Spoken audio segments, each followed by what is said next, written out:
చాలా మంది గంటలు గంటలు సామాజిక మాధ్యమాల్లోనే గడుపుతున్నారు. వారిని ఆకట్టుకునేందుకు కొందరు వ్యక్తులు రకరకాల వీడియోలు రూపొందిస్తున్నారు.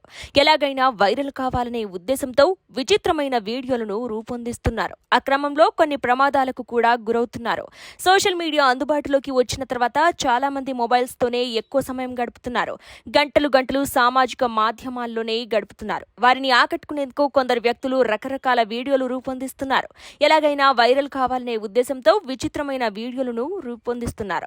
ఆ క్రమంలో కొన్ని ప్రమాదాలకు కూడా గురవుతున్నారు. ప్రస్తుతం అలాంటిదే ఓ వీడియో సోషల్ మీడియాలో వైరల్ అవుతోంది. లక్ష్మీ సాహా 1389 అనే ఇన్స్టాగ్రామ్ హ్యాండిల్లో ఆ వీడియో షేర్ అయింది. వైరల్ అవుతున్న ఆ వీడియో ప్రకారం ఓ యువతి వేగంగా వెళ్తున్న రైలు పక్కన నిల్చుని వీడియో తీసేందుకు ప్రయత్నించింది. వేగంగా వస్తోన్న రైలు పక్కన నిల్చుంది. వీడియో తీసేందుకు సిద్ధమవుతుండగా వేగంగా వచ్చిన రైలు ఆమెకు చుక్కలు చూపించింది. ఆ రైలు వేగం వచ్చిన గాలి ఆమెను పక్కకు తోసేసింది. ఆమె వెంటనే బయటకు వచ్చేయడంతో పెద్ద ప్రమాదమే తప్పించుకుంది. ఆ వీడియోను సోషల్ మీడియాలో పోస్ట్ చేయడంతో అది కాస్త వైరల్ గా మారింది. ఆ వైరల్ వీడియోను ఇప్పటివరకు లక్షల మంది వీక్షించారు. వేల మందికి పైగా ఆ వీడియోను లైక్ చేశారు. ఆ వీడియోపై నెటిజన్లు తమ స్పందనలను తెలియజేస్తున్నారు. అలాంటి వీడియోలు తీయాలనుకుంటే ప్రాణాలను పణంగా పెట్టాల్సిందేనని ఒకరు కామెంట్ చేస్తే, ఆమె ఇకపై ఎప్పుడూ అలాంటి ప్రయత్నాలు చేయదని మరొకరు అంటున్నారు.